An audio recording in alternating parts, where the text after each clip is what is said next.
মানুষকে মানুষ হিসেবে গণ্য করে না। ওই সমাজে নারীর কোনো সম্মান, নারীর কোনো ইজ্জত দেওয়া হয় না। ওই সমাজে ধনীরা গরিবদেরকে নিষ্পেষণ করতে করতে মানে গরিবরা নিঃশেষিত হয়ে পড়েছে।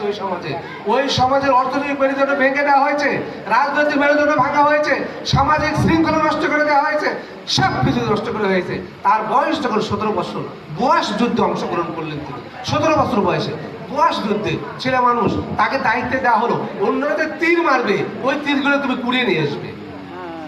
তিনি সরাসরি তীর মারবেন না, কিন্তু তারা যে তীরগুলো মারতেছে ওই তীরগুলো কুড়িয়ে নিয়ে আসবেন।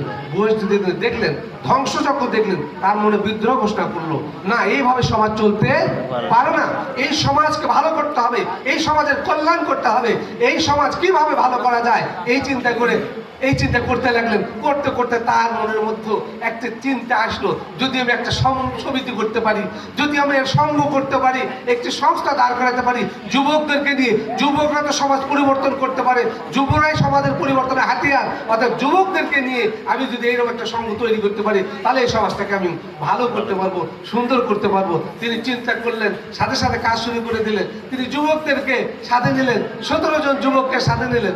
এই সব যুবকদের ফজল, ফাজাইল এই ধরনের নাম থাকার কারণে এই সংগঠনের নাম দিলেন হিলফুল ফজল।